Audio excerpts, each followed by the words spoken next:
Okay, can you tell me what your name is? Vincent. Do you know who this is? Blippi. Do you know who this is? Meekah. And which one's your favorite? Blippi. Why is Blippi your favorite? Because he's a boy. You like watching his shows? Yeah. Do you watch his shows a lot? Yes. How much? 14. What about Meekah? What do you know about Meekah? He has a purse. What does the purse do? Carries the things. Like and subscribe. See you later. I'm David Farrier, a New Zealander accidentally marooned in America, and I want to figure out what makes this country tick. Today, we're about to enter a world that I know very little about, the world of children's YouTube educators here in the United States. I don't have children in the United States, or anywhere that I'm aware of, but people I know, like Rob, do have children, and I often observe these children watching various adults on YouTube who are supposedly educating them about the outside world. And today, it's my turn to be educated about who these adults are. Adults that are part of this giant world, this giant subculture that I know nothing about. Today, we have Kaitlin Becker on the couch with us, who you may know better as Meekah. To be honest, I don't really know what the hell is going on here, so I'm going to learn a lot from Rob on this one, who has not one, but 2 children that he knows of. So, grab your nearest child, but only if it's your child, because this is the Children's YouTube Educators episode.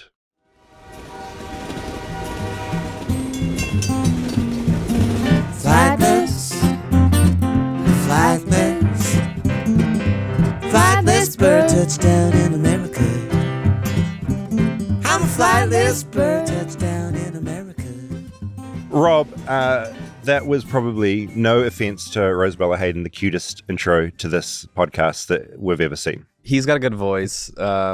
Have you been giving him some sort of audio training to be some sort of future podcast host to take over your empire once you are deceased? No, I mean, I think Calvin is probably hoping for that more than Vincent. I feel like point. Live shows where they're both on stage, Calvin, I don't know of his age, but he has this showmanship. Yeah. He's hard to get off the stage. Yes. Whereas Vincent is more like excited and thrilled, but deeply nervous. And somewhat oblivious. Like, we recorded that. Yeah. He had no, it was. Yeah, what is going on? Just playing with the mic. It's the best. Okay, children's educators, or whatever you want to call them, I think we'll need to talk to Meekah about this, but just talk to me about this space a little bit, because as I said in the intro, I every kid I know has these people they love watching on YouTube. It's a foreign world to me. Well, it's an interesting evolution too, because when I was a kid, we didn't have YouTube and we didn't have these types of people. I think the closest thing to it was Mr. Rogers, which was not this on-demand thing on YouTube, which has now, they've spread to Netflix and you can get on Hulu. The world of it is insane, being newer parents in the last 10 years. Yeah. To see the type of content that is available to children and then which ones you decide are okay for them to watch. And even are you saying how much has changed since like when you had kids to now? Like No. I just mean, I think this is a newer phenomenon for modern age parents. Totally. In New Zealand, we had people like Jason Gunn, Susie Cato, who you knew as being, they're on TV, they're on at a certain time during the week, and kids would fall in love with them. Yeah. And then I guess those are the ones that stand out for me. But I guess what you like, and I feel like when they're on TV, there's kind of this accepted thing where you know they'll be safe for kids. Yes. Whereas YouTube is this uncharted territory where any adult can become a celebrity for kids. Yeah. And that's kind of weird because then you've got to pass who is the right one. Yeah, well, and I think we should make the distinction too. This is like small children. So equivalent for us would have been, Mr. Rogers, Sesame Street, Teletubbies eventually. It's not older kids because Calvin's definitely past the phase of this type of content. To me, there's 3 huge ones. Is there going to be a slideshow? Not today. There's different buckets because you have the like nursery rhyme ones that Natalie and I hate. There's one Coco Melon. I already kind of hate Coco Melon. That is just I don't know if it's AI, but it's weird visual animations to nursery rhymes that just go on a loop, and it is sort of hypnotic rubbish. Yes. Kind of. Yes. Yeah. And it hooks children. So like we very quickly were like, no, we're not. For our own sanity, we can't have this on. That was just a vibe you got from watching it. You're just like, this doesn't feel like it's helping our kid's brain. Yeah, watching this endlessly. Felt very like mindless. The visuals for it didn't. I mean, maybe it is helping to educate. Yeah. To a degree, and like stimulating their brains in a certain way. Yeah, but you felt you could do better. Yes. Yeah. So then enter the three big ones. Were Ms Rachel. Giant. So Megalith. Ms Rachel currently has 20.5 million YouTube subscribers. Holy shit. She is referred to the Mr. Rogers of our era. Right. What her YouTube says, Ms. Rachel uses techniques recommended by speech therapists and early childhood experts to help children learn important milestones in preschool skills. Trust Ms. Rachel to provide interactive, high-quality screen time. It is still very much this woman on screen talking to a child in a baby voice. But for some reason, she has such a like friendly, sweet approach to it. Yeah. That like Vinny clicked into it right away. Right. The first time he saw it, and was like playing along with it. Right, so engaging with what she's wanting a kid to do. And there's like an interactive piece to it. There's nursery rhyme stuff. So her top videos, Baby Learning Part 1 has 2.1 billion views. Fuck. Baby Shouldn't Learning swear on a children's episode. Baby Learning Part 2, 1 billion views. Wow. And then Wheels on the Bus and other nursery rhymes, 584 million views. Bonkers. So just this megalith. This is also such amazing earning power off that. Yeah. Like she'll be doing well. And the production of it isn't crazy. This isn't Sesame Street studio with puppets, and it's this woman who...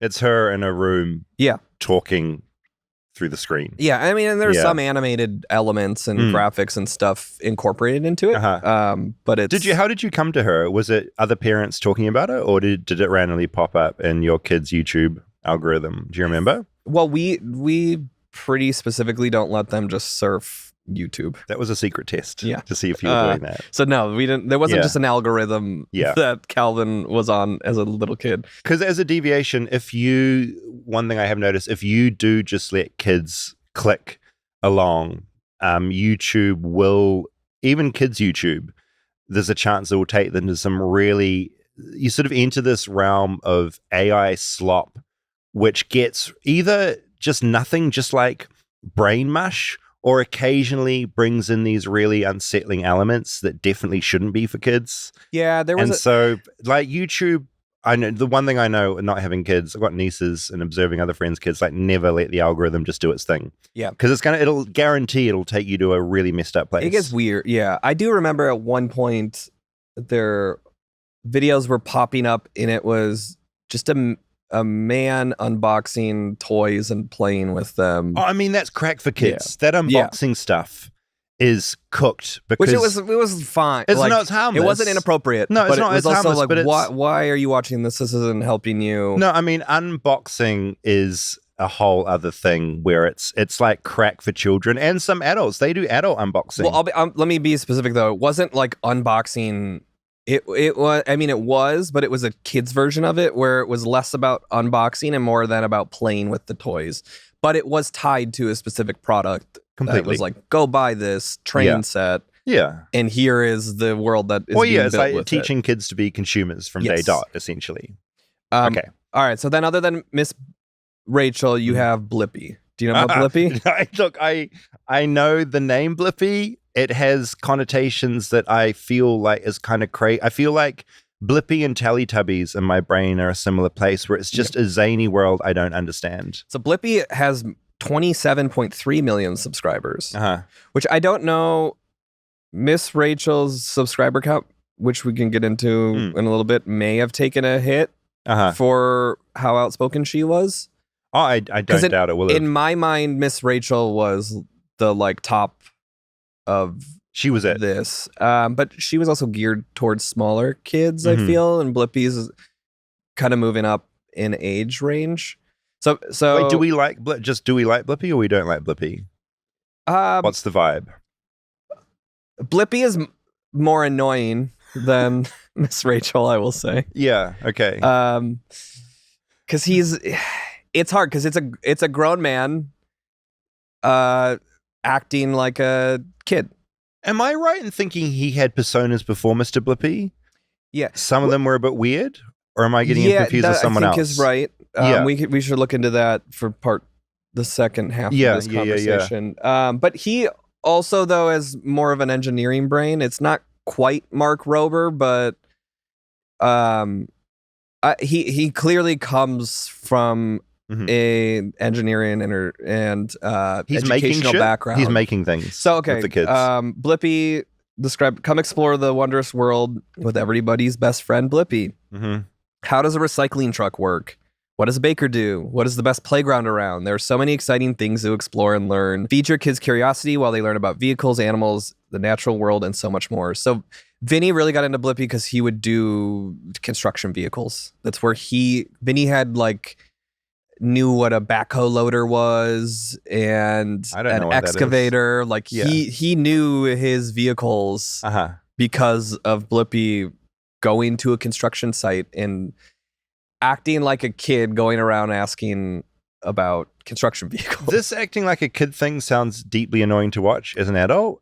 Yes, but I there's got to be a science to how it connects to kids watching it, though. They don't want to see a grown-up being inquisitive and walking over. I have a thing with kids where I find baby talk so annoying just to myself. I always talk to kids and I kind of find it funny. I just talk to them like an adult. I'll just talk to like a baby or a 2-year-old and just talk to them if they're there, sort of, and you're rambling on to them. I just talk to them about what I've been doing in the day and I don't try and change it at all. Yeah. And they often drift off, which is fine, but and don't really care. But so I guess baby voice does engage with them more, but I actively have this thing where I don't do it and I find it kind of funny. Ms Rachel, I would say, is more baby voice, but that is also, I think, geared to, she has videos for 6-month-olds.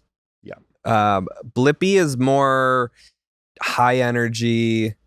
He sounds like it. Does he dress up in a silly outfit? Goofy, laughing. Yeah, he's got a hat and glasses and a bow tie, I believe. So his top videos, Blippi learns about jungle animals, 1 billion views. Jungle animals are cool. Blippi learns at the indoor playground, 671 million views. Learn colors and numbers for children, 531 million views. So Blippi will also go visit places. He'll be out in different cities where it's like, we're going to go to this exploratorium in Anaheim or this place in Idaho. The breadth of content is kind of impressive. Yeah, they're putting out a lot of videos. These people, more than once a week, I'm guessing. Okay, and then Meekah. Meekah comes from within the Blippi world. The Blippiverse. Yes. Okay. Meekah is one of Blippi's friends. Okay. That sometimes joins him on these adventures, and then it spun off into its own thing as well. Right. So she got so popular on Blippi's show that she got her own universe out of that. Yes. Which we can get into the specifics of that. I don't know the timeline of how all of these things spun off. I mean, the other crazy thing is just the scale of it and the amount of money. That was what blew my mind when they first started watching Blippi. I was just like, how is this? And Ms Rachel. I think I looked down on it a little bit and diminished the value and probably what goes into it. Well, I think what you said earlier, it looks like when you're watching some of the stuff, it looks like the production values aren't insanely high. It's not like you're watching some Marvel series or something, or some highly produced documentary. It's very simplistic. Yeah. But the magic of connecting with kids is obviously this whole other thing. That is probably so much goes into that. Yeah. Well, and it was just like, who's this bozo that's acting like a kid? And why? And I could do that. I don't go to I could do that normally. It's just me. Yeah. Okay, but this is interesting. I looked it up. Blippi World at one point, I don't know what it's currently doing, but over 90 million monthly views. Holy shit. In total, over 17 billion total views. And in 2020, Moonbug acquired the Blippi brand, allegedly, but not reported, for $120 million. Shit. But then 2021, Candle Media bought Moonbug, which is Blippi, Coco Melon, and a bunch of other kids things, for an estimated $3 billion. Jesus, that's your jump right there. Yeah. That's the thing where you're going, the scale of this is insane. Yes. Even I think of it in podcast world and some of the crazy deals in this land, and then you look at that. Yeah.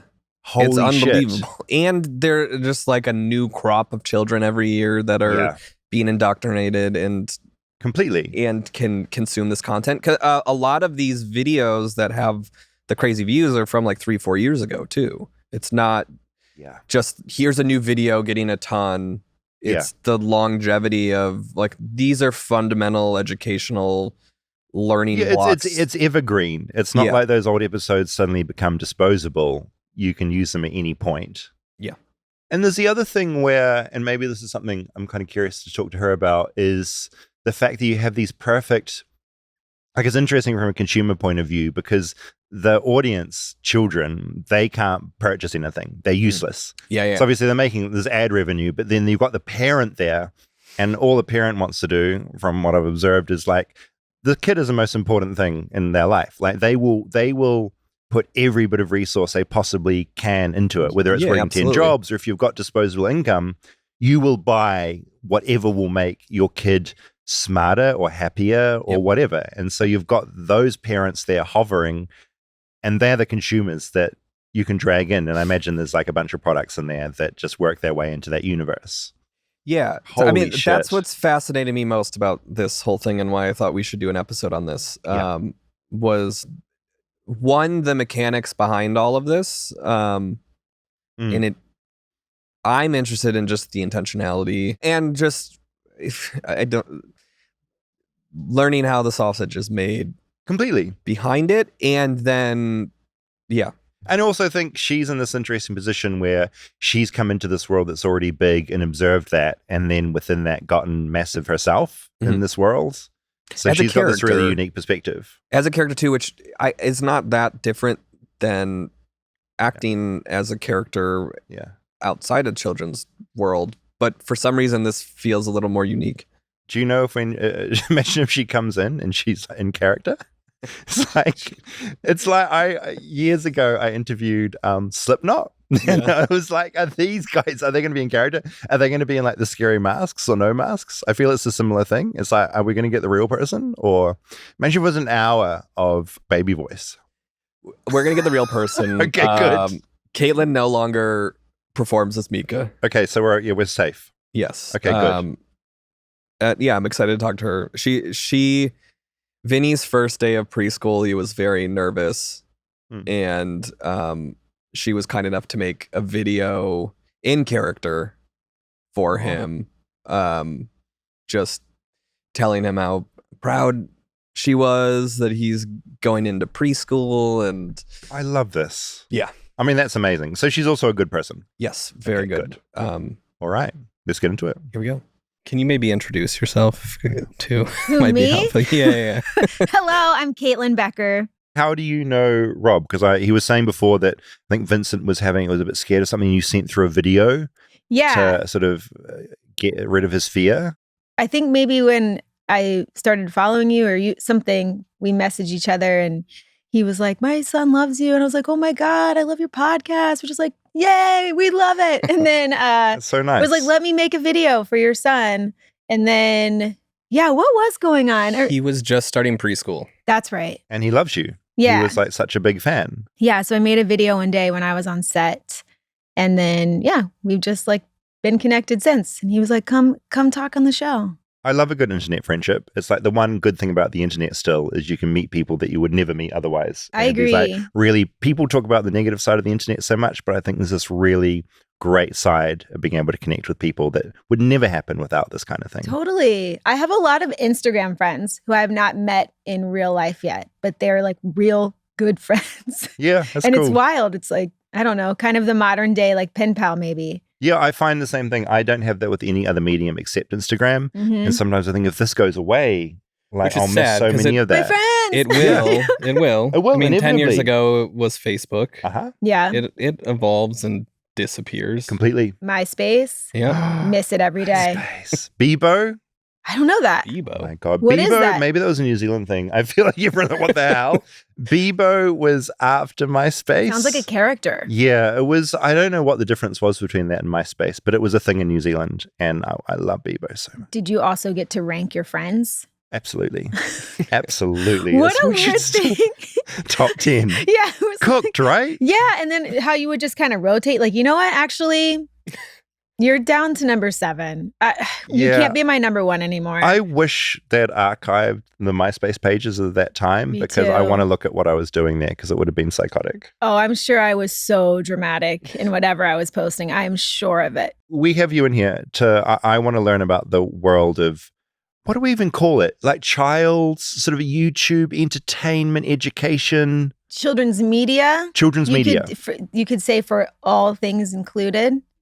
And then it can break down to kids' TV, live action, animation, voiceover. It's a lot. How did you get brought into this world? And maybe we should start at the beginning. Like, what were you doing before you got drawn into this world? Musical theater. How did the children's entertainment education thing come up? So it's one of these things where I did all these things in life that perfectly led me to kids' TV without knowing it. Like I never dreamt about being on a kids' TV show. And so I was doing musical theater and then I got really burnt out because it's hard and it's pretty cutthroat and the pay is terrible and the hours are long. And I was just like, I need Sounds a break. horrific. Yeah. I was laughing with my friend the other day when just reminiscing about how excited we would be for a $300 a week contract. Wow. $300 in New York City In and New being York. like, oh my God, I'm a paid actor, $300 a week, and I'm only working like 12 hours a day and my body hurts. That's also part of the curse of doing something that you artistically love. Yeah, It's like that's what keeps you going. But then you look at all the other factors and you're like, what the hell? exactly. Now that I'm just so grown up and evolved. Yeah. But I look back and I'm like, oh my God, that was crazy. So anyway, I took a break and I made a pivot to TV film. Mhm. And I was doing a lot of background work and just like learning the lingo of TV film. And I saw an audition in my email. I almost deleted it. It just looked like a spam thingy. And it said, do you want to work with a chicken? And I was like, what? That's so weird. And then I was like, wait, I bet it's the show Sunny Side Up that my nephew watched every day where there's a chicken puppet.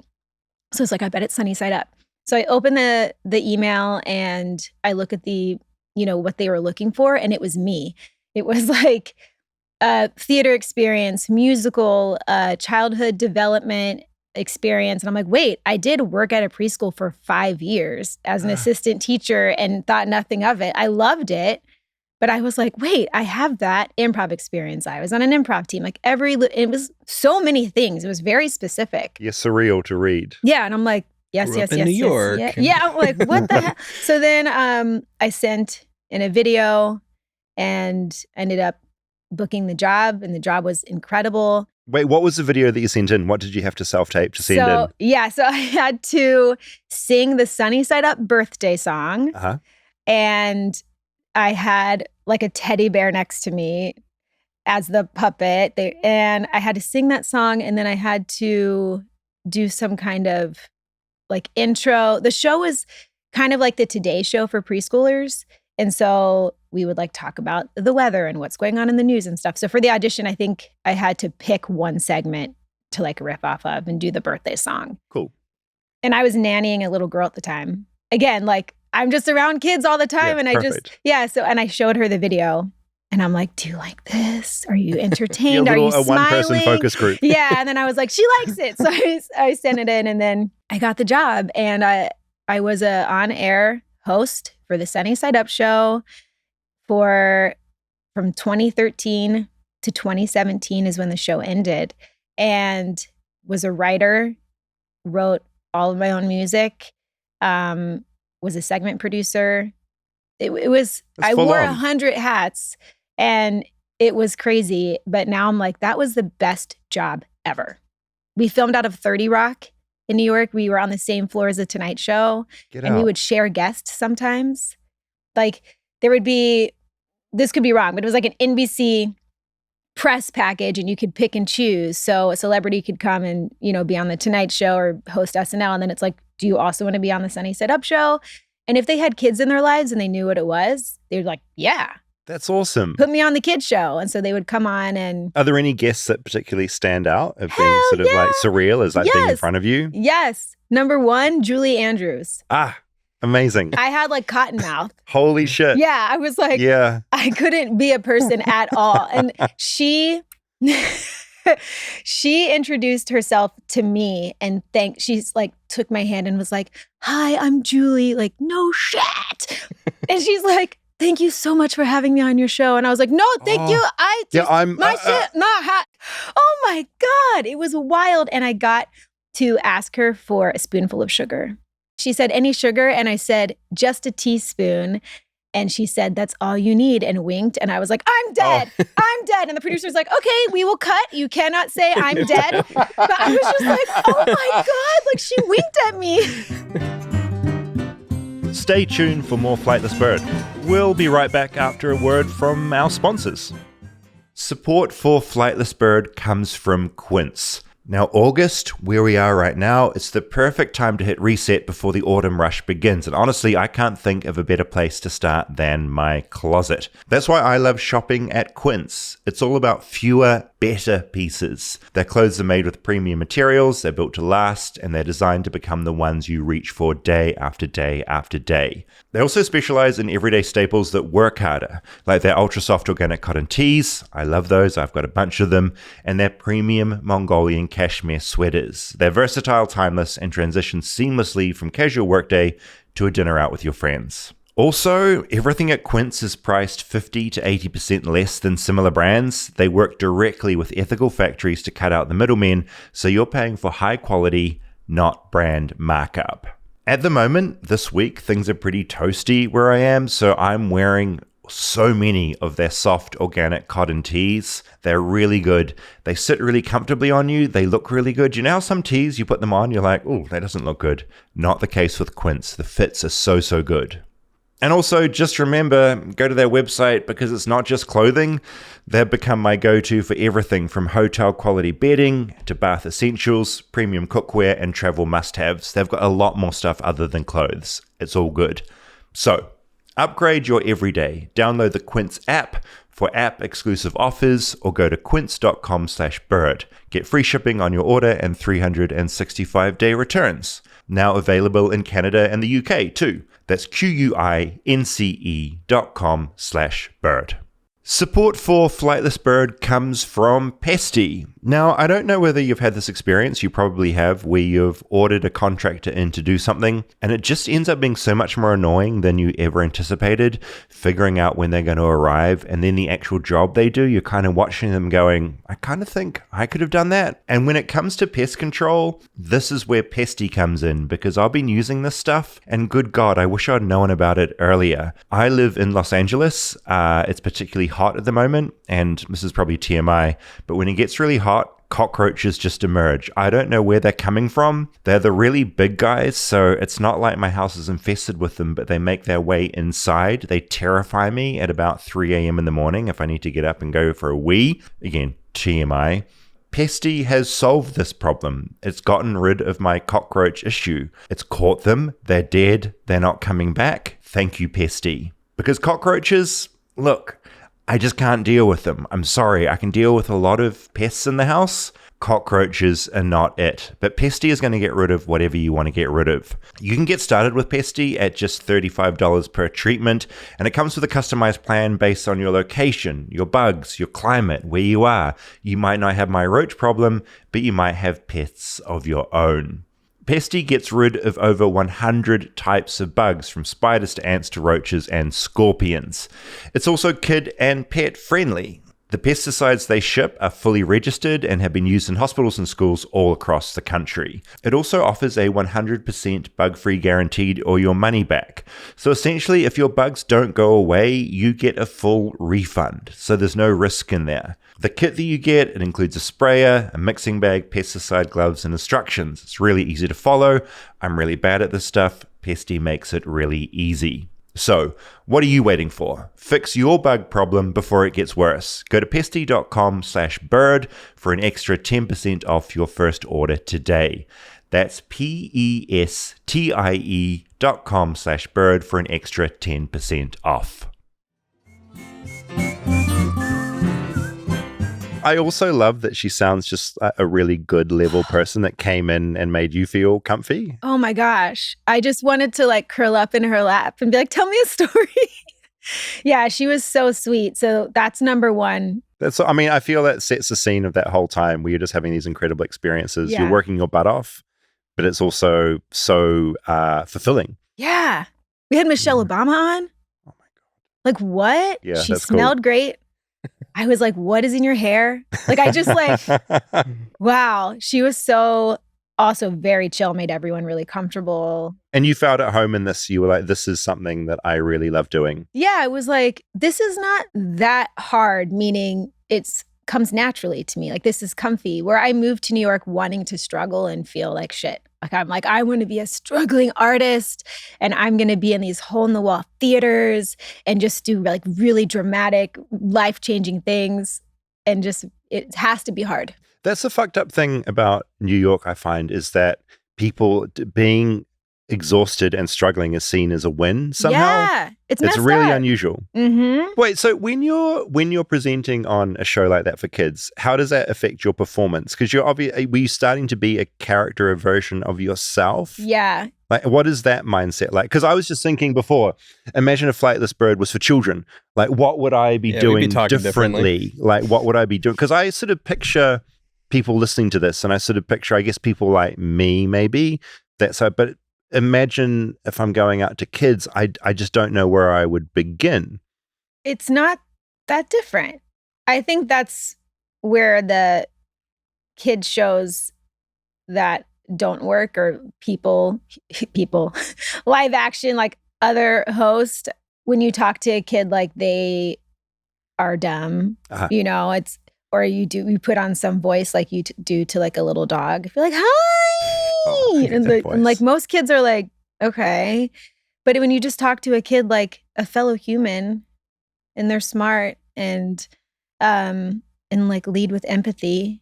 I was just saying that to Rob before. When I talk to kids, I just like talking to them like I'm talking to an adult, almost, and they can either be into it or tune out. Yeah, they don't mind. No, I feel like most of the time they like it.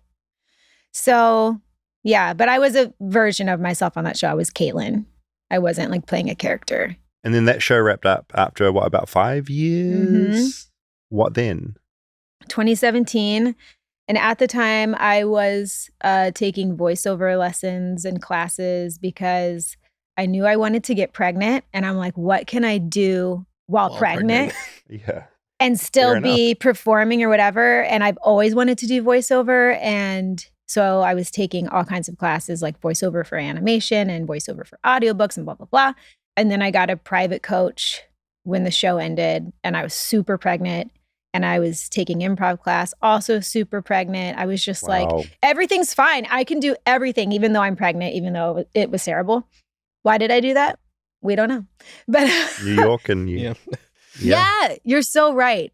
You can't, it's like, if you have a day of nothing planned, it's like, really? But also, isn't that a crazy decision to have to make? If I have to keep working, but do something that's going to like cater to my body changing. Mm-hmm. It's just like a mad decision. If someone asks you how you are, you have to be busy and Yeah. exhausted. Yeah, like, oh, I'm Yeah. exhausted. I You did can't be 10 like, things yesterday. No. I've been real lazy lately, not Yeah. doing much. Yeah. So I got into voiceover and started working pretty quickly in voiceover and doing a lot of stuff for kids animation and was writing a bit too. And then COVID hit. I got a call from someone from Moonbug Productions, and I'd never heard of them before. They were, talking a big talk. Like we just bought all the most popular channels on YouTube. And my son at the time was 3 and he had never watched anything on YouTube before. And they're spitting out all these shows. We have Cocomelon and Baby Bum and whatever. And at the time, I'd never heard of these shows. So I was just like, okay, I don't want to do a YouTube thing. What does that even mean? And they were like, we cannot tell you who this is for, but we want to see if you could be the best friend. It's a very popular character, and I'm just on this Zoom call, like hungover because it was COVID and just like, I don't think I want to be on camera for kids stuff. I think I'm done with that. And they were like, well, could you just fly out and just, we can meet and we can test it out. But we cannot tell you, but you probably know who it is. He wears suspenders and glasses. And I'm like, Steve Urkel? Like, who are you talking about? And so they kept going, she's good. She's good. I'm like, I'm not acting. I don't know who you're talking about. I really don't. So they flew me in COVID time. In COVID time, one of like 5 people on a plane. Yeah. And I was like, should I be doing this? But then I also was like, get me out of my apartment. Yeah. Like, I have to get out of here. So fly out to LA. And they also had the dude who's playing Blippi now. He was auditioning to replace the original Blippi. So he was there. Like, I was there very chill, just like, what is this world? What do y'all want to see me for? And he was like, I am auditioning to be the next Blippi. And I'm like, what's a Blippi? Like, what is going on? And so for me, they said, we want to see what it looks like for Blippi to have a best friend. They didn't have a lot of ideas. It was like, she's cool babysitter. She's fun. We know you sing. Like, could be musical. Maybe she like makes up songs. And I was just like, what? It's so loose. Yeah. And I brought a bunch of different outfits and Blippi is Blippiing. And I'm still trying to just figure out the world. The first day of filming these test shoots, I got a breakfast sandwich from the hotel lobby and a coffee. And I was eating the sandwich and it tasted terrible. But I kept eating it because I was like, oh, maybe it's like anxiety. I'm just like, I don't know anyone. I don't know what this show is. It's COVID. All our taste buds are changing. Yeah, I'm just like, I need something in my stomach. So I'm going to keep eating the disgusting sandwich. God. Yeah. So I show up to the set and I'm feeling crazy, like lightheaded. And I'm like, I think I need more water. I feel really off. But I'm like, I'm fine. They're like, okay, we're going to do like a hide and seek segment. And Blippi is like 200% energy. Just like, yeah, like I'll hide first. And I'm like, okay. This is new Blippi? Yes. And I was behind a wall and then I cartwheeled in front of the camera, so it's like the kids are seeing like, oh, there she is. You appear. It's your big entrance. Not seeing it. Yeah. So I did the cartwheel and they're like, you can cartwheel? And I'm like, why are you excited about that? I'm like, you should cartwheel every entrance. And I was like, no, what have I done? So we're improvising and doing all the things and it was fun. But I was like, oh, I think I'm dizzy from all the cartwheels. Like the room was spinning. This is a good theory. You're cartwheeling, dizzy. Yeah, not that weird tasting. Not that I haven't weird cartwheeled sandwich. in years. Like, yeah, I was just like, that was crazy. I went upside down so many times.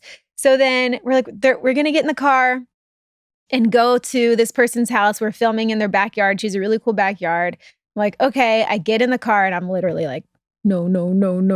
Things are going to happen. Mm-hmm. We get to this person's yard and I said, hey, I don't want to eat this lunch and I feel like shit. I feel like shit. I have to say it. I feel like shit. And they're like, you do? Oh my God. Do you think you have COVID? Like, should we test her? And I'm like, I don't know if this is a COVID thing. Yeah, it's the one time in history of saying like, I feel like shit is so loaded. And everyone's, yeah. So I ended up puking like 7 times in this woman's guest house. And I'm sweating. I take half my clothes off.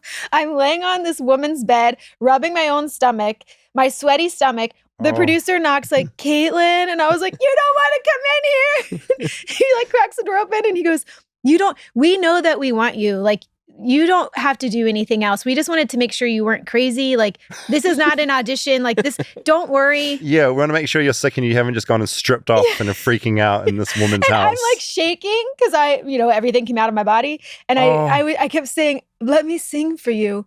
Let me sing for you. Because he kept saying, we want her to be musical. And I'm like, I never sang today. Let me sing for you. And he was like, it's okay. You just lay there. We know you can sing. Yeah. Then I thought, no, I need them to see everything that I can do. So I get up and I'm like trying to like powder my face because I was so sweaty. And I walked outside and everyone just backs up. And I was like, I'll improvise a segment right now. And the producer's like, respectfully, you don't look great. Yeah. And I was like, okay, I guess I shouldn't. Yeah, I think I need to fly home.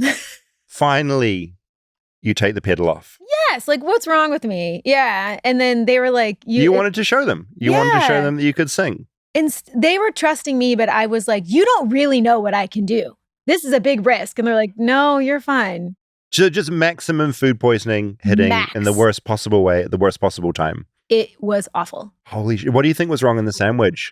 Egg or meat? Egg. Or it was egg? Bad egg. Egg food poisoning is bad. I've had LA egg food poisoning. I've never had it. I had it right when swine flu was coming around.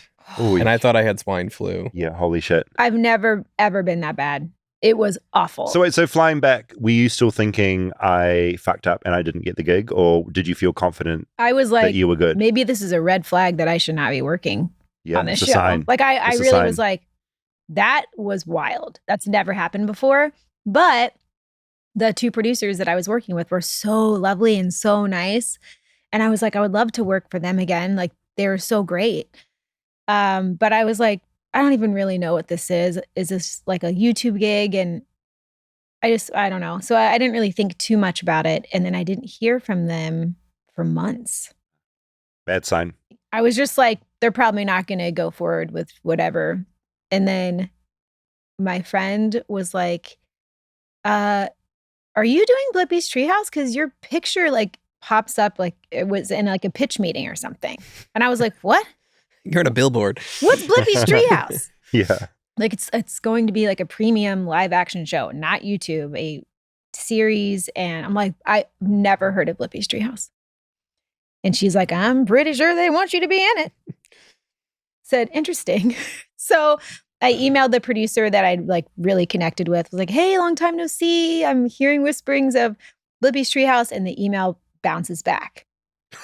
Find out she doesn't work there anymore. Uh-huh. And I'm like, oh, but you were my favorite. So I'm like, okay. I got a phone call asking if I could come to LA to meet Stephen John, the original Blippi, the creator of Blippi, because he was going to do the show. And Amazon wanted to see basically like a chemistry read. So new Blippi that you had met is out of the picture now? You're back with old Blippi? Yes. Okay. So original Blippi. Yeah. So I'm like, okay. And I fly into LA for like 48 hours to meet Stephen. Egg sandwich straight away. I was like, oh, actually, when I walked into the office, one of the guys was like, oh, should we order a breakfast sandwich? And I was like, too soon. Everyone remembers. Yeah, everyone knows. they're just like, oh, you feeling okay? I'm like, it was 6 months ago. Like, I'm great now. So we met and became instant friends. It was like right away. I was like, oh, I love this guy. And they're like, great, we're going to film you 2 walking around the office and just do like a classic Blippi video. And we just improvised an entire episode where we were like touring the office. And we did it in one take. And they were like, no notes, send it to Amazon. And Amazon was like, yeah, that's your girl. And then like a week later, I came to LA for a 3-month contract to do Blippi's Treehouse. And you were in on one of the biggest kid shows ever. And still kind of not understanding that. I thought I'm going to do a 3-month gig of Blippi's Treehouse, the end. Yeah, what was that trajectory? How immediate was it? It was like in the middle of those 3 months, they started talking to me of like, yeah, we want you to join the franchise. And I think as an actor, we like protect ourselves. We are ready for rejection, things to go wrong. And I'm always like, I believe nothing till I see it in writing. And they're just talking, yeah, we want you to join the franchise. And then maybe your character will have her own YouTube channel. And I'm just like, whatever. Like, I have other things going on, whatever. And then, yeah, next thing I know, I'm like signing this big fat contract, not big fat money-wise, but a contract of, you know, many, many pages to join a franchise as this new character. And before I knew it was like, my episodes are on Netflix and Disney, and there's a Meekah doll. And it would just, my brain is still trying to really understand how big it all became. But yeah, very, very different from Sunny Side Up, where I was super involved in creating and writing, had a lot of input, and then to switch to playing a character that I helped create, but I didn't have a lot of, I caught myself like getting frustrated because I wanted to be like, actually, I have a better idea. If anyone cares, I have some experience. What was the character of Meekah? How was that different? Because I was just joking with Rob that you were going to come in and play that character. Would you die? I don't know what I'd do. and I'm just like, I'm like this all the time. Yeah. What was? I cartwheel in. Yeah, I was waiting for it. Yeah, we will have to do your entrance again. Like what? How did you reach that character, and what? Can you just describe that character to me? So Meekah is Blippi's best friend. Meekah changed a few times. Okay. And before Meekah, it was Dottie. Okay. That's who was cartwheeling in. Okay, Dottie cartwheeled. Dottie. It was Dottie is how I spelled the name. Then it switched to Meekah. On Blippi's Treehouse, Meekah was really musical. I sang in every single episode, sang and danced. She was also a maker, a crafter, and like voice of reason. Blippi's very reactive, where Meekah like really thinks things through and like plans them out and is like, hold on, where Blippi just goes. She's the type A friend. Yes, exactly. And loves a cartwheel. And then the character as higher ups changed and everyone has an opinion, and she started changing, and that's when there was like a bit of a rub, because I'm like, wait. We worked so hard to develop this Meekah, and now she's getting a little closer to Blippi. So what were those changes? Being more intense, being more odd voices, more, what was the thing? Well, they were like, here's a page of catchphrases that we want Meekah to say like all of a sudden. Oh, right. Just bust these out of nowhere. Yeah, and I'm like, just naturally say, and it, Cowabunga. None of them sounded like Meekah to me. Yeah. It was so like a forced catchphrase. Where on Blippi's Treehouse, Meekah always said fabulous, like all the time. She'd be like, I have a fabulous idea for blah, blah, blah. Or like that was her word, but that was it. There wasn't a list of catchphrases. No, and it made sense. You could flip that into something how you'd naturally react to something. That's right. And Blippi did not have catchphrases really. So I was like, why do I have a list? That's so funny. Like, what a weird task to get. And then the creative execs would be like, oh, maybe say this line in here, like the catchphrase. And I'm like, okay, I'll try. And it's just like trying to force like a... Oh, I would hate this. I would bristle at this shit. Yeah. Yeah. It's like, who are you to tell me what to say? It's like, I'm nailing this character. This is so annoying. Yeah. And then some of them were kind of like to a beat, you know, like... Because they probably want to put on a t-shirt or something, you know? They want things to catch on. Yeah. Because it's just such a business. Well, in that world too is people being creative that shouldn't. It's too many cooks. And Too many cooks. Lots of which cooks. though maybe... Because what was the rub? You created the character and a lot of it was improvised, and but you don't have ownership in IP and Nothing. The growth of it. You're not necessarily reaping the benefits. I'm not at all. And then watching it get distorted. Mm-hmm. How was that? Not great. Yeah. I'm still working through some things, honestly, because of shows, how we stream things in YouTube, people are discovering Meekah for the first time every day. A friend recently, someone recognized me in public and she was like, that still happens? I'm like, it's going to keep happening because Your she videos are keeps getting sitting there. rediscovered. And Wait, so just for me, quick timeline of you getting that key job yeah, to feeling like it's souring to you leaving. What roughly years was that? so 2021 is when I came out for those 3 months. Uh-huh. And then for that first year, so to 2022, and I was doing episodes for YouTube with Steven, and I wasn't doing just the Meekah solo episodes yet. Then when it switched to Meekah solo, things were like different. And then probably 2023 is when I was like, Mayday, Mayday. Mhm. Like, this is a very different job than what I signed up for, and it's not feeling so great. Mm-hmm. I stayed on a little longer just out of fear of not having a job and not getting a paycheck. But it was just constantly changing, and yeah. But really just that first year. Yeah. And there were lots of problems, but I was having a lot of fun. Yeah. So I was like, how lucky am I that And I'm you like left having when? fun on the job? December 2024, and they offered me another contract, and I said no. Interesting. What a wild ride. It was the biggest no ever. You knew. People are still like, I cannot believe you said no. How interesting.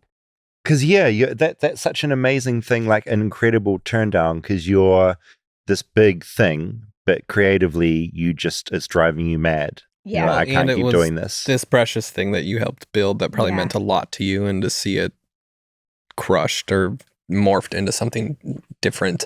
Yeah. It was, I had to really separate myself from the character. And I found, people ask me all the time, do you miss it? Do you miss it? And I don't, which is telling.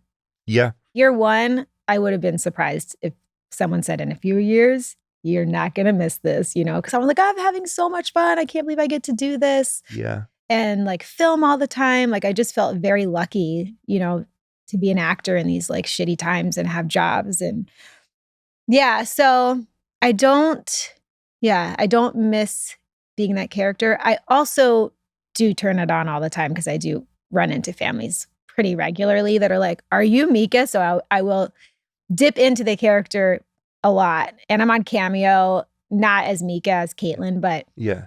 I can't help but like turn that part of me on when I'm talking to a Yeah, kid, especially if course. they're a fan. What was the driver then? Was it just how they were changing the character? Were you burnt out from a grueling production schedule?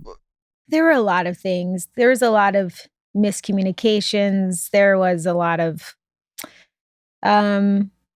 lies, like things that I was just like, this is not how I work. And this doesn't feel good, especially when you're making something for kids. Mm. And there was a lot of, I don't know, I was constantly disappointed. And that's exhausting. And it was hard. It was getting hard to show up to set and be this energetic, positive character when I just got off of a frustrating phone call with a producer, whatever. And then having to be on camera like, I'm so excited. And then but inside I'm like, ah. Yeah. Yeah, no, that dichotomy would be crazy making. Mm-hmm. How was Blippi to deal with? The character, the man. The character, the man. So I'm really close with the original Blippi. Okay. Steve and John. Mhm. We still talk all the time. And You hate the new one though. and I hate no. Actually, I hate no one, and that is for real. Okay.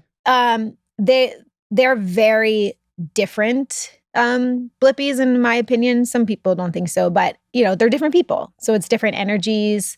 Clayton is a lot younger than me. And so I just felt so old around him because he has so much energy, and he's so eager and like excited and like loves being Blippi. And I felt like young people, like they're making me do another cartwheel. And I was like, that was my hip hop. Sorry. And I'm just like, I felt like we are on two different pages in this life. Where Steven, was more like of a chilled out energy. Did he create Blippi He did, himself? So, yeah. I mean, he probably had a totally different relationship with Blippi. Totally. And like, same as you Clayton with had Meekah. to come in and play a character that was so beloved and people are obsessed with Blippi. And then he has to come in as the new Blippi. Lucky for me, I got to be an OG.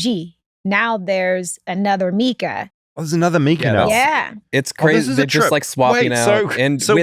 Within the YouTube channel, like It's I so remember much. Vinny watching and be like, that's not Kaitlin anymore, or that's a different. Yeah, that's so Blippi," interesting. And we look nothing alike. Because Still in costume, though. occasionally in adult shows, I'll swap characters out, and it's Yeah. always a bit of a jump. Yeah, House of the But- Dragon. Yeah, but like also swapping out a main character is kind of crazy, but I guess kids sort of accept it. But also just, Yes and I've got so many no. questions.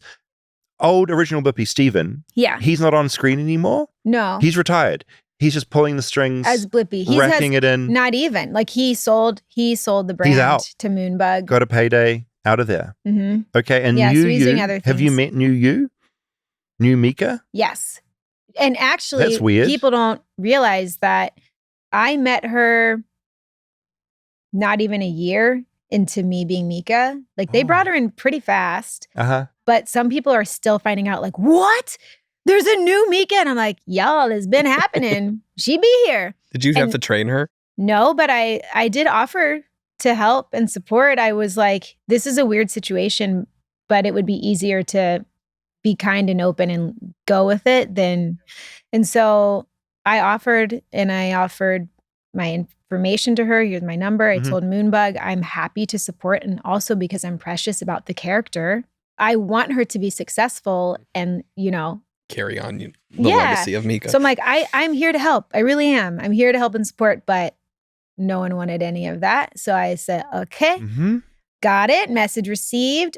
And I did tell them, I don't like that, especially being a person of color, that you're casting someone as the exact same character, saying that's the same person, and we look completely different. It's a question I had in my mind, and I wasn't sure how to raise it. It's like, who is this new version of you? Yeah. Well, and I said, when I first met her before she signed a contract and they had her visit set, I was like, what?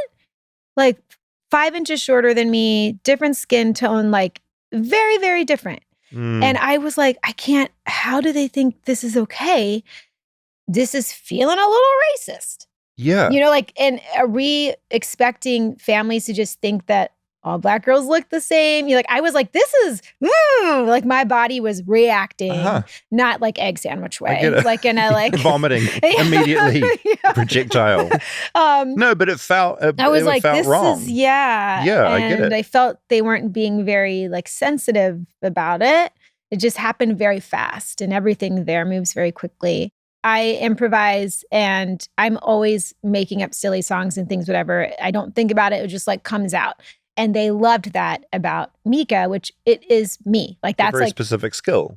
and they're like, oh, we love when Meekah. I'm like, I don't even, I don't plan it. It just kind of happens as I'm playing on camera. So they would tell her oh, and you should make up funny songs like Kaitlin does. I'm like, it's not a lot of people just naturally do that, Really. They sent her to cartwheel Yeah. school. Yeah. Yeah, they're stretching her legs out. They're like, it's worth it. You have to cartwheel in and out. So I felt bad, but I'm just the new people they're not set up for success to be we want you to be a copy paste version. No, they're forcing them into a very strange box of someone Yeah. else's creation. Yes. I don't know. I have a lot of feelings about it, but I wish that things had worked out differently. I wish that they had taken some time to figure out how to film more and do more with multiple actors, whether that's have a new girl come in who's a different character. Me and myself and I, we are why can't it be Blippi and Friends? Or, where they're just bringing in new characters and not saying, oh, That'd be very easy the way they brought in Meekah to just bring in another person. Stay tuned for more Flightless Bird. We'll be right back after a word from our sponsors.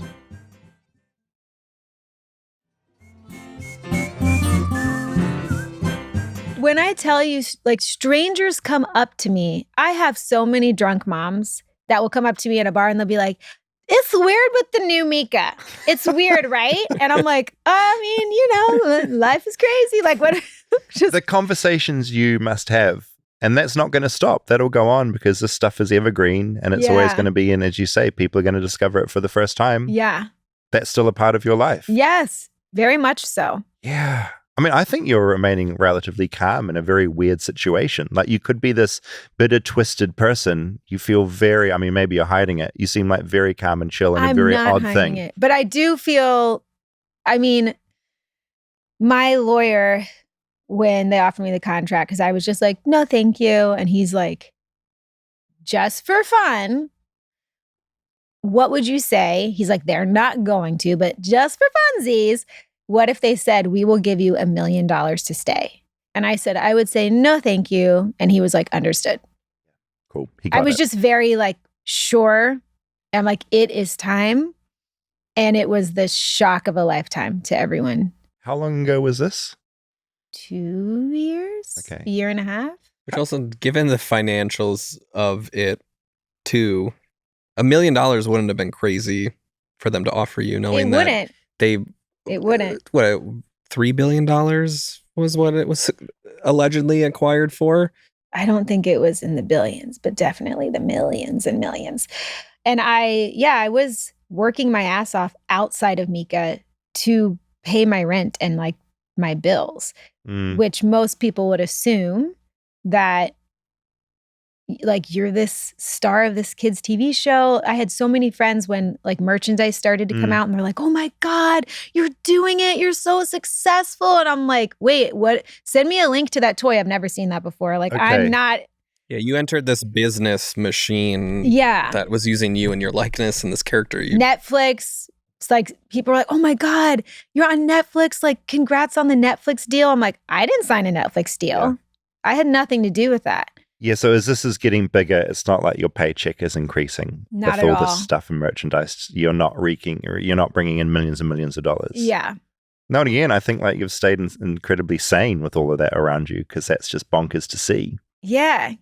Within the world of children's educators, and Rob was educating me about some of them before you came in. Did you get to sort of meet other people? I think about Ms Rachel and like other Yeah. people. Do you know these people in this world? I do. And Rachel's one of my best friends now. Oh, get out. And this is another example of lack of communication. Rachel messaged, and I didn't know who she was again. I promise I'm not like clueless, but when this happened, she was not as big as she is now. And she was making videos, and I saw her on TikTok only doing videos that were for babies. And my son was not a baby, and I didn't have any other babies in my life. So I just like, I didn't know who she was. She messaged me on Instagram and said, hey, we should meet. We're both in New York. We're both moms. We have like sons that are the same age, I think. And we're going to be singing together soon. And I was like, singing together. what are you talking about? Who is this? Like, I feel like that's the girl I saw on TikTok doing like a baby speech thing. And she was like, yeah, we're doing an episode together. I was like, all right. But she's like, we should like grab a coffee. I'm like, sure. News to me. I did appreciate the like crossovers of these worlds. It was very much like WWF back in the day, and like Scooby Doo, where they'd bring on wrestlers and kiss and You're like, just holy all shit. these worlds coming together. That you're Kids' like, brains how are these connecting? exploded when Yeah, that I bet. episode came I out. bet. Just like, what? They're all friends. So Rachel and I met for coffee, and it ended up being like a 4-hour hang where we were, again, just instant friends and being like, me too, me too, me too, me too. And just like laughing and similar backgrounds. And so that was awesome. And then when we got to do the episode together, it was like, yay, my friend. Yeah. Then she was like, welcome to the world of Blippi and Meekah too, which is completely different from what she does. And we are so like fast and furious and like, let's film 3 episodes in one day. And it's like very crazy. And she's like, I like to wrap by like 3 p.m. I am like, Yeah, so I'm like, sorry, welcome. This is crazy over here. I love that she was cool from the second you met her. The because second. as someone that doesn't have kids and doesn't know this world, she came on my radar when she was so outspoken about Palestine. And I was just like, holy shit, this is a bold, bold move when you are so big and no one was talking about it of that level, I feel like, when she was. It's incredible. She's a badass. She's a badass. Yeah. Biggest heart in the world. When did she enter? What was going on with you and Meekah? Like, at what time was that happening? I definitely was like, I want out. Okay. But so I think was that maybe 2023, maybe? Did she help? Like, was it just two different of worlds that? Too different. I mean, I definitely like shared things with her as a friend. But yeah, at that point I was like a little mentally checked out. Yeah. No, fair. Yeah. Yeah. And not ready to have that same conversation with a bunch of different people. Yes, like, I'm out of here. Yeah. But the kids' world is so small, especially with live action shows. Like there's so much animation, but there's not a lot of live action shows for preschoolers where you have a real human like talking to the camera. But we do all kind of know each other. Yeah. And as someone with a kid as well, and you've got that insight, what do you make of this world where you have, I feel like it goes from like AI slop through to beautifully crafted animation, through to real people and personalities. When you think of what kids are consuming, which is very different to when I was a kid and Rob was a kid, like what do you make of that? Do you have thoughts on that in general? Sure I do. Yeah. Yes, I do. Yeah. Where do we begin with this? Well, the reason I was so turned off by YouTube when they first reached out to me is because I only knew the YouTube videos that were like the unboxing videos that kids were watching. Oh, yeah, Rob mentioned that. I'm just like, you're just watching hours of kids open up a box and pull out a toy or whatever. And I was like, is that what I'm going to be doing? I don't want to do YouTube stuff. I hate how much is out there and how fast or easy it is to switch to the next thing. Whether you're on YouTube or just on Netflix, it's so easy to be like, next episode. Or my kid will switch so many times, it makes me crazy. Yeah. Then he'll do that where we're like, you're going to pick this one Just and you pick have to it and finish you're sticking with it. And even if it's not the episode you want, like, we can change it after. It's like the equivalent of an adult changing a song is halfway through, next song, flipping through a playlist. It's like, no, let it finish. Well, and YouTube's training them to do that too. Exactly. And I remember being stressed out at like a Blockbuster because of all the options of movies and knowing like I can rent one movie. Yeah, we've talked about this. You have? Yeah. It was just like, it's a big deal. Decision fatigue. It's the movie that I'm going to watch tonight. But that's something you had to like think through and conceptualize. Yes. Whereas this whole thing of kids or adults flipping to the next thing, it's also teaching the creators and the corporations behind it. We have to create something that is like crack. Yeah. That is going to keep the kid on and not do that thing. And then that makes it crazy. Yeah. And in YouTube, it's like we have to grab them within the first like 3 seconds. And so it's, That's what that cartwheel's for. Yeah. They're like, cartwheel, this is the time. Yeah, literally. But yeah, I think there's too much. There's too many options. There's really, really good shows out there. I'm always pushing PBS on people. Like, don't forget PBS. Every show on there is perfect. Perfect. Is there anything else you'd push people towards specifically? Or PBS is the one? You're like, this is For like your little case kids, study. I'm always PBS. Cool. Now my kid is 8, so he does love his screen time. It stresses me out. I started tracking his non-screen time, and I told him, every hour that you choose to not be on a screen. So not if you're at school, not if you're at soccer practice, you are choosing to do something other than go on a screen. I'm tracking it. Mm-hmm. And when you get to 24 hours, you get a yes day. I said this 2 months ago and he still has not gotten to 24 hours. I'm like, yeah, it's hard, right? Mm-hmm.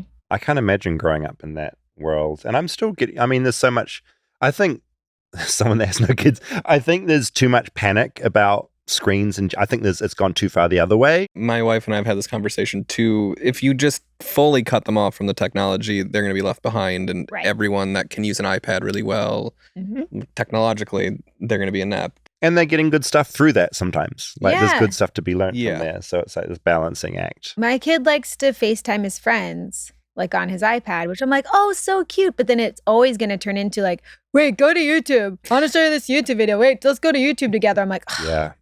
can't you just talk about your day?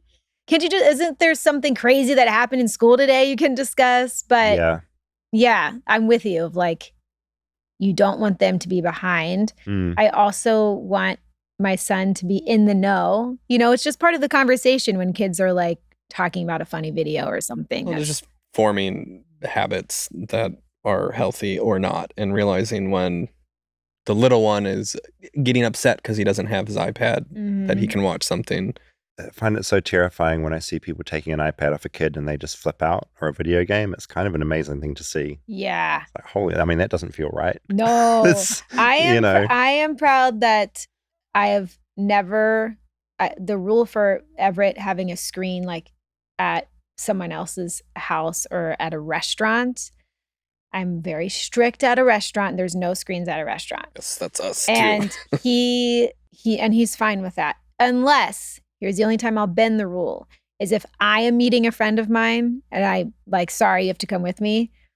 And we're having like adult conversation, not, oh my God, not rated R, but just like boring to him, you know? Like, Yeah. so He's got no chance to tune in. But he has for the first hour, it's no screen. If we go over the hour and we're just getting into it, my friend and I, and like, what did he say to you? And then I'm like, here, fine, you can like watch something. Cause he's just sitting there like, Yeah, this totally. sucks.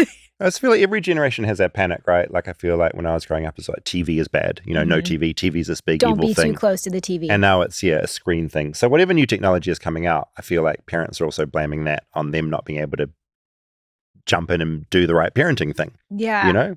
How was navigating having a son at the same time as you were this character for other people's children? Was that tricky? Was not so tricky. It was nice to have a point of reference. You know, they say in kids' TV to imagine that the camera is one individual kid watching you. That's like the secret to like, you know, talking to the lens, like one child. And so how easy for me to be like Everett, you know, like my son. I would catch myself being silly in a way that my son loves me to be silly. So I was like, that's nice for me that I have this kid I can like have as a inspiration or motivation or whatever. He never ever cared that I played the character to this day. He's still like, what? I've gone in for career day multiple times, and the first time I went in, the kids just know me as Everett's mom. And I'm like, hi, I'm an actor, writer, and you might know me from this character named Meekah. And everyone's like, wait, what? What? Just watched everyone's brain explode because it's like, why would Meekah be sitting in our classroom right now? This makes no sense. Looking like this, you know? And so they're just like, wait, what? Everett, that's your, what? And then they had like hundreds of questions. Like, that was my other question, because I don't know how, like, the sort of audience you have, a lot of kids watching you, obviously, as that character, parents in the background as well. How often does it affect your life when you were on the show, and also now of people recognizing you? Because you're not in an outfit, you're more chill, you know, you're not cartwheeling. Yeah. What is that like? For the most part, it's good. It's like, you know, it's nice to be recognized for something positive. You know, people are always like, when they meet me, it's always a very lovely experience. There's only been a handful of like weird instances, but I am very aware of how I'm behaving now. Not like I'm some crazy lady out in New York, but like I like to have fun, okay? And so and I'm just like, yeah, no, you. Okay, like Meekah can't be out there boozed on the street. Yeah, you know. And what if I want to be? That's my choice. Leave me alone. So I am pretty like hyper aware. Yeah. And I don't really like that, but I'm not, you know, I'm not like. No, so you've got this character you kind of need to protect still, right? This character that still lives online and lives on these services. Yeah. My sister came to town last year, and she wanted to go to the Color Factory, which is like a very place in New York where you can, every room is a different color. It's like for Instagram, you know, and there's a spot in each room to like get your picture, and it's fun. And I had done an episode there. My sister didn't know that. And I was like, oh my gosh. And she was like, it looks cool. I want to go. So I'm like, okay, but I just don't want a lot of families to be like, what's up, when I'm having like sister time, because all I'm going to say is maybe things happen before and after, and I'm vibing at the museum. Okay. So we go there. It is a color museum. Come on. I was like, let's get into it. Yeah. So I'm wearing a black hoodie and a hat, which is not crazy. Like that's the look for me. It's pretty, I'm just like hoodie and a hat, and it's packed with families. And I'm just looking at my sister like, I told you. She's like, it's fine. No one knows you. You're fine. No one knows you. I'm like, okay. So we go through the thing.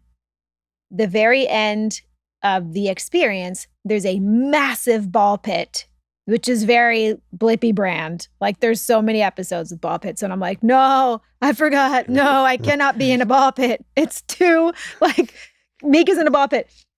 So she's like, we have to get the ball pit picture. And they have a spot where you like lay in the ball pit and there's a camera on the ceiling and it takes your picture. And she's like, that's like the iconic picture. We have to get the picture. And I was like, oh, fine. So I'm like shuffling through the balls.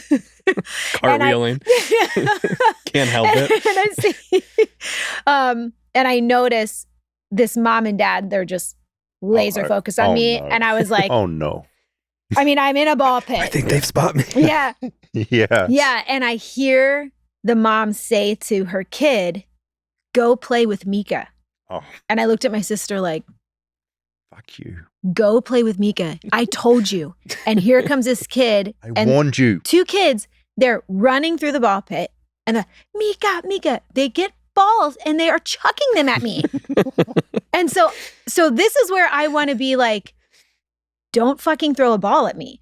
But I have to, I'm like, everyone's staring at me like, that's Meekah. Yeah, Meekah can't do that. Meekah can't fuck with kids. And honestly, Meekah's tripping balls. Meekah's tripping balls. I'm literally, yes. So I turn around and I was just like, hi guys. And I'm like looking at my sister and it's like ball to the head part. And I turn around and I go, oh, don't do that. And the parents are just taking pictures and whatever. I said, don't do that. And they're just laughing, these little kids. And I said, no, don't do that. You're going to hurt me. Yes. And so I saw the dad like coming over because he probably saw like, what is she saying to my kid? But why are you chucking a ball in my head? I thought they were going to come over and just be like, are you Meekah? But they attacked. Kids can be savages, and also almost you're not a real person in that point. You're a character that they get to interact. It's like Barney's in there, you know? Yeah, or so a Teletubby. Like, we gotta go. And she's like still laying there like, no, I want to get the picture. And I'm like, oh my God. But there are times when I'm just amazing out like having fun with friends, and I'm like here, and I always know because no one is ever subtle. It's like if you're me sitting at a bar, it'll be like, oh. And I'm like, hello? Yeah. Yeah. Yeah. And people turn weird once that happens. And then they're treating you like an object. Cry, and I'm just like, oh my God. Oh. They're like adults. Yeah. They'll cry because they'll have some sweet story of like, my daughter never wanted to try this until the episode where you blah, blah. And I'm just like, oh my God, I don't even remember that episode. But like, thank you for sharing that with me. Yeah. What a world you got you got sucked into, and then just became this huge thing, and you can still observe this going on, you know? Yeah. It's wild. It really is. This whole thing is wild. It is. It's so crazy. You get that with tickling, right? You get tickled in public occasionally? Sometimes, Why? Yeah. I made a documentary about like a fraudster tickling competition 10 years ago now. And that's my thing that people mostly would know me for, because it's sort of like a tickle weird... you in public? It's called competitive endurance tickling is what the documentary is about. And so people will occasionally come up to me and go, tickle, tickle, tickle, and give me a tickle. Oh, and that's assault, you know? And largely for me, it's not children, it's adults. So I can just say, I mean, I'm a nice person. So I'm just like, please don't do that. Yeah, that's happened a few times. And that is fine. Yeah, it's like, it's violating. I mean, it's assault. You've got kids throwing balls at you. Yeah, stop touching me. I'm not into this at all. Oh my but it's funny. But it also is also that thing of like, you know, I've seen it at I've been to concerts with Rob, and people know him from Armchair or this show. And they do an eye and they'll lock in, and they've got very specific questions because they have this relationship with you, you know, and it's weird. At least they're not tickling you. You're getting balls thrown in your head. At least you have civil conversations, usually about your tattoos or about music. A baby name, though, that I get called from grown-ups. Wobby Wob is him. So. So annoying. Oh, it's Wobby Wob. It's like, no, we're like adults. They're like, I'm Rob. Tickle, tickle. Yeah.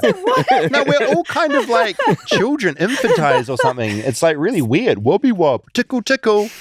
Meekah, ball at the head. We're all living in this twisted, like fucked up alternate universe that we'll never sort of fully throw. It's weird. People are weird. Yeah. But we love it too. I was going to say, but truly, because I don't tickle me. No, Ever. Don't tickle.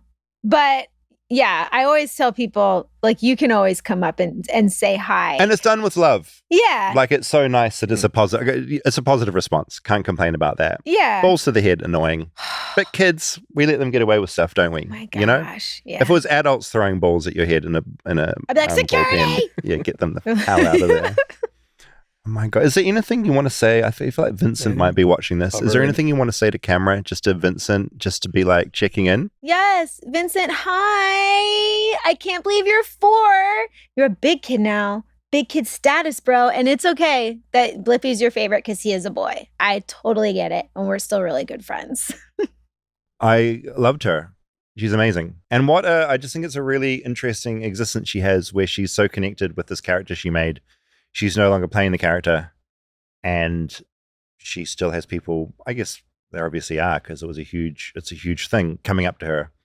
Well, and she's still filming videos with the likes of Ms Rachel. Yeah, I mean, I also love just the integrity that she had to, why she left, and completely, because she didn't want to devalue this thing that she helped create. Yeah, and it's not like she'd just created a name or a thing. It's like she'd created what she wears and how she talks and how she dances and the whole thing, the whole package. Yep. And I really like that conversation she had with her lawyer, where the lawyer sort of put this in front of her. If they gave you $1 million, would you do it? And she's just clearly no, not doing it. That kind of says it all. Yeah, I mean, I love. She's probably worth a lot more than $1 million, I would argue as well. Yes, knowing the estimated value of some of the deals around these companies and these characters. Yeah, completely. But it's always just so refreshing to meet people like that within a creative space that are seemingly just doing it for much more pure reasons and not fully financially motivated. You're doing it for the love of the whole thing. I think also kind of the fact she was raising a son at the same time. She's sort of doing this. That's really fascinating. Yeah.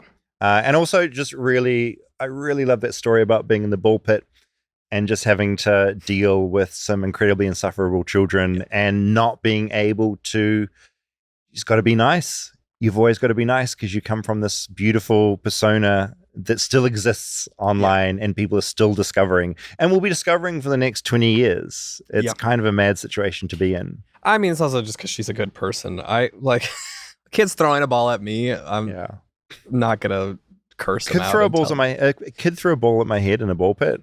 Furious. I'm cussing them out. Yeah, it's not happening. Yeah. Also, I didn't understand that she had such a close relationship with Ms Rachel. Was such, I guess, just shooting with her and then also becoming such good friends. That's also incredibly surreal. Because you talked about the world of these creators at the beginning, and the fact that they all sort of seem to know each other as well, which sort of makes sense, but just know each other so well. Yeah. And that it's not competitive, and that there is this camaraderie between them. I mean, and Ms Rachel's another one that seems to just be doing it out of pure goodness, and I don't believe she is sold to any of these big places. I think she's still just making videos that she wants on her own time, and also with no fear of anything. You know, briefly spoke about this before, but at the height of the Israeli-Palestinian conflict, she was calling that out for being a genocide before anyone, certainly anyone with her sort of following, certainly in the world of children's TV, was even bringing up. Like, that's a bold-ass move to do. Yeah, I mean, given how controversial it was for anyone to bring it up with something to lose, going into this world that is children's content that is definitely not politicized, and being like, oh, this isn't a political thing. No. This is about children. No, she saw a literal genocide of children. She's a children's, she caters to children, and not to turn a blind eye to that when most of the world was huge. And of course, she would lose viewers from that. There'd be parents watching that are like, no, our kid is no longer watching that shit ever. Yeah.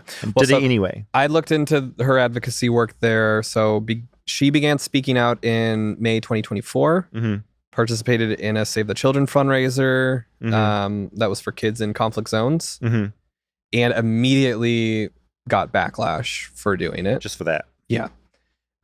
In which she came out and said her care for children doesn't stop at any border, that she treats it as a professional moral extension, not partisan politics. Yeah. Kids.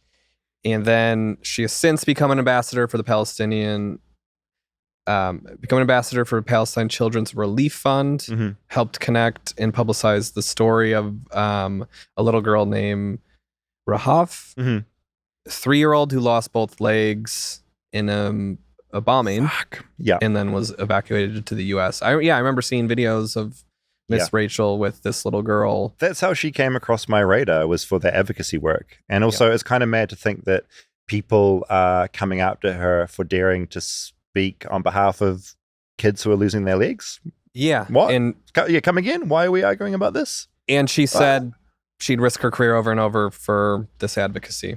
Acknowledged pushback from financial backers, and just doesn't care. She also stated July 2025 she won't work with people who haven't spoken out against it. Respect. That's so cool to see. And then additional advocacy work around immigration and ICE. She's spoken out against ICE detaining children, launched petition to close one of the facilities in Texas, and gathered over 300,000 signatures. And just June of this year went to Capitol Hill to speak with lawmakers with letters and drawings from children from ICE custody. Yeah, incredible. So it's also such a logical thing. Like, it's such a smart way to use her platform because it's kids. She caters to kids, and it's like, where are kids most being shed on that I can help with right now? Yeah. And she dives straight in, which is bonkers. Yeah, I mean, Ms. Rachel sounds incredible. I liked her before. Yeah. And over the last couple of years of seeing this, has made me like her even more. Up and up and up. Yeah. And also, like, I don't know, I also like that there's no bitterness in this world that we've seen just now. It all feels like pretty good. Yeah. And opposite end to the AI slop that kids can potentially be watching. Yeah. I don't know. I'm very cynical. I feel it's nice to know that there's a world in here that is like, seems quite like there's goodwill in it. Yeah. It's not just out to make a buck. Which, though, I mean, listening to Kaitlin and Meekah's story is a little bit on the other side of that. Oh, no. Also people being hideously burned completely from a corporate side. Yeah. But I just think her attitude to that. Yeah, absolutely. The fact she wasn't in here like ranting and raving. She is. Yeah, I admire that a lot. I mean, it's who you want to be making content that's going to help shape your children. Completely. So, yeah, for me, it's great knowing that Vincent watched this and it's coming from people that are seemingly that good. And also leave very cute messages for your children. Yes. Which is like the best thing in the world. Speaking of influences on children, I did a bit of Googling on Blippi. On Blippi recently. Okay. I want to address the Blippi, aka Steve and John controversy that I kind of referenced earlier in the show, but couldn't quite remember what had happened. Yeah.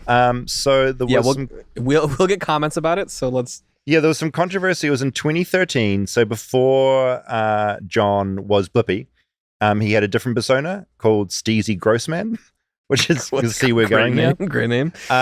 And in 2013, there was a huge viral trend called the Harlem Shake, which I'd actually forgotten exactly what the Harlem Shake was, but it was basically like it's a line from the Harlem Shake dance. The song, you're watching a video of like a calm moment. Yeah. Then there's a jump cut. Yeah. And everyone is doing chaotic and the song's chaotic going. Harlem Shake. And these videos were everywhere. It was a huge viral sensation. Before Blippi was Blippi, he did a Harlem Shake video, and the big reveal, the big jump cut, was him taking a shit on his friend. He made that video as this other sort of character. Yeah. That was outed in 2019 when he was now Blippi. Yeah. Huge controversy over that. A lot of parents didn't like the idea that this child's entertainer in a past iteration of his life had taken a shit on someone, which I can it's very funny to me that this happened. I find it It's deeply amusing. funny. I mean, the expectation of purity from which, I mean, this is the flip side of what we were just saying, that we loved that how pure and great and perfect these people Kaitlin are. and Meekah, which I was trying to be a little careful saying that, because I think the expectation that they have to be isn't fair, especially knowing Kaitlin too, and that the weight that she should feel as a children's entertainer. Completely. When she's an adult and she wants to be able to go and have a nice time out with her friends and not be judged constantly. But then also a video of a man, like, that doesn't... I find it very funny. There's much worse things he could have. That would have been more problematic if there was racial stuff. Oh, incredible. I mean, this wasn't someone. So essentially, it's funny to me because it's a Jackass style stunt. Yeah, we both watched Jackass recently. There's plenty men. of people shitting on each other there. It's just the very funny fact that it's a children's entertainer who people hadn't thought about his previous iterations on him on YouTube. Two consenting adults taking a shit on one another. Yeah. It's very funny. It's a really graphic, full-on video. It's shocking. It's shocking. You're not expecting it to happen. That's what made the video go viral originally. But a kid watching Blippi is like, maybe don't put that on the same YouTube channel. You're not going to run into that video, hopefully. No. Well, the other thing is he took this incredibly seriously, and he spent a lot of money, I understand, to issue takedown notices to all the places hosting the video, getting it basically nuked from the internet, partly for his own image, but also partly because he didn't want kids coming across this thing, because when it was reported on, suddenly you Google his name and that you Google Blippi and Harlem Shake will come up. He didn't want people doing that and clicking on the video. Yeah. Clearly. Right, so it's nuked. But I just wanted to address that because I find it hilarious, and that will chase that particular actor for the rest of his life. That will always be there. Which I wonder too, if that came out in 2019, all of the acquisitions, 2021, 2022. Whether that would have happened if that video had come out earlier. Well, if it was a factor in him selling and stepping down. Interesting. And coming out of the limelight. Because, that's going to be a traumatizing thing that you're going to get a comment about that. Every time he posts on social media, there'll be a comment in there going, Harlem Shake, ? For the rest of his life. I mean, and every time someone adjacent goes on a podcast, it's going to be brought up. It's going to be raised, which would be so fucking annoying. As we do it. The other thought I had in that world is, because I vaguely remember when that news dropped, and I was like, is this appropriate? In hindsight, I don't give a shit about it. And I also think of various people running in politics at the moment and the shit that comes up from their past. Things like sexual assault, rape, all these things. I mean, we've got a president, right? Like we've got people running in for Senate and the Democrats. Same thing. All this shit comes up.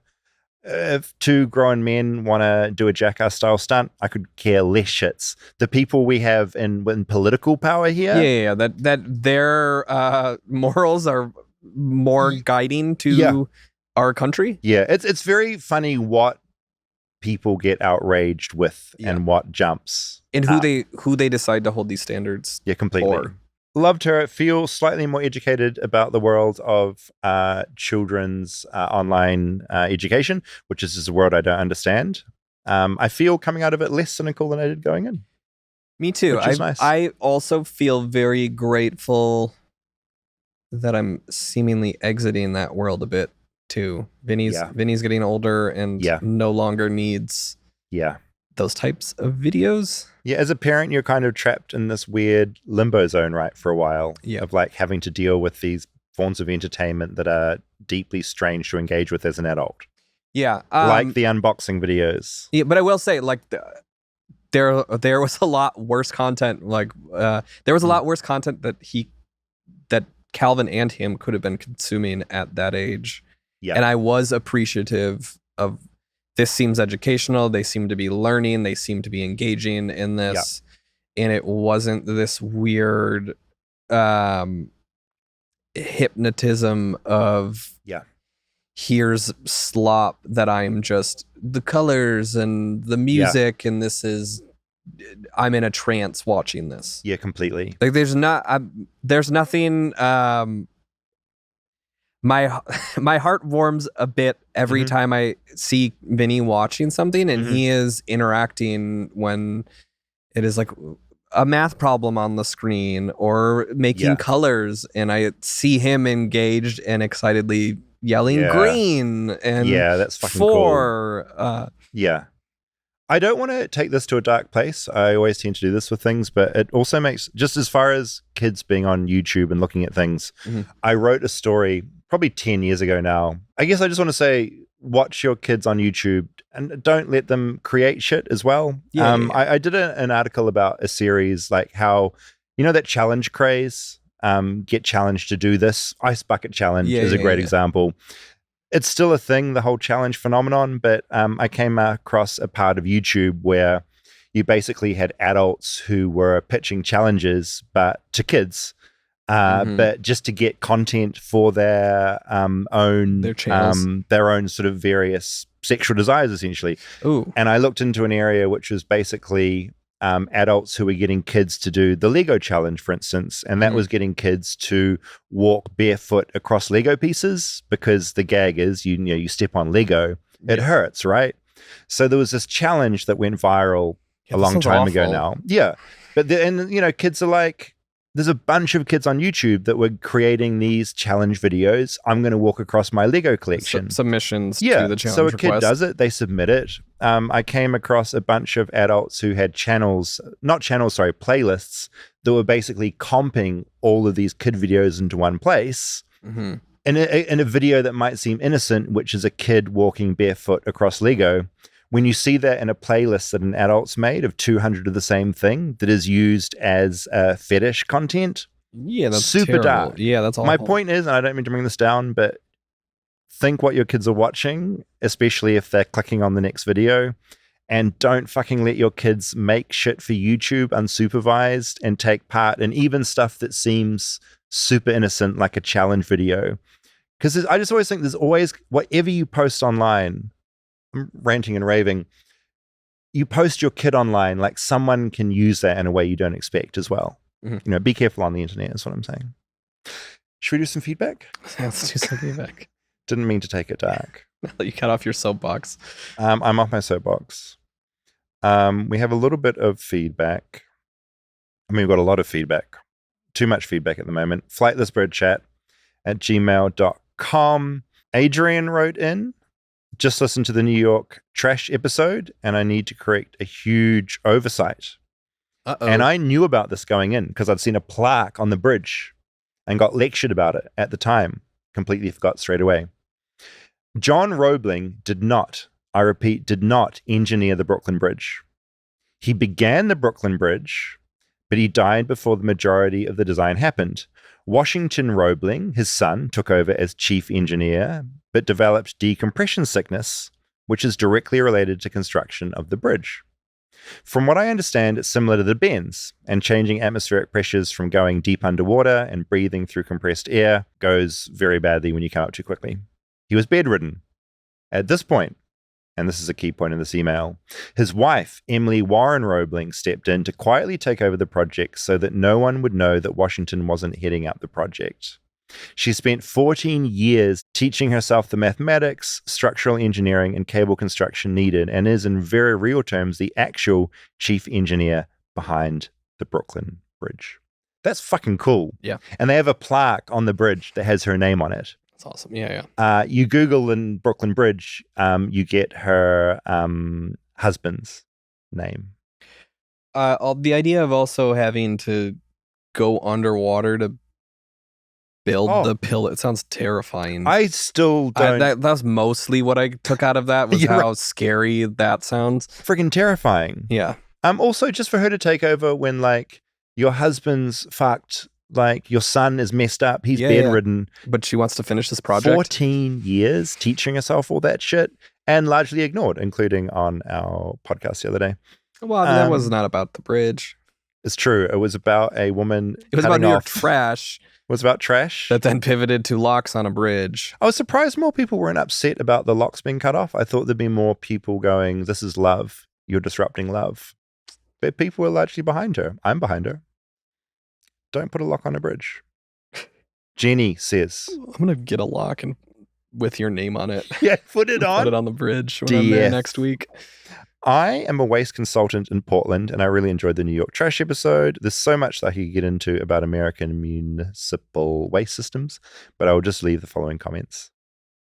For those stinky this is the tip section of Flightless Bird. For those stinky countertop compost pails, keep them in the freezer and it will stop any smell or bugs. When the pail is full, just pull the frozen food scraps into your curbside cart. Peppermint oil will also keep bugs away. There you go.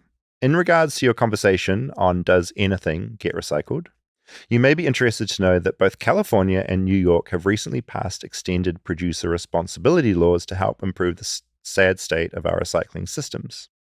Basically, this requires a packaging manufacturer to pay more to produce an item that is not on the stateside accepted materials list for curbside recycling.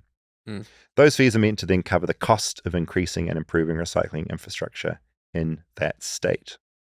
That makes a really good point. More sense to figure it out on the business end. Yeah, the people that are spitting this shit out. To make the product more recyclable.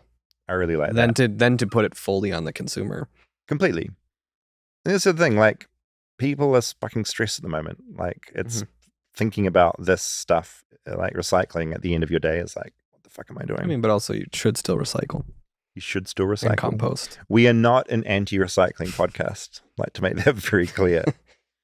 Nicole said, I was kind of meh about listening to the OC episode as the TV show wasn't on my radar living between the UK and Brisbane, Australia in 2003. But I did watch Rachel Bilson in Heart of Dixie. So I thought to choose Flightless Bird for my commute home. Firstly, what a delight she is. I love how down-to-earth she is and how genuine.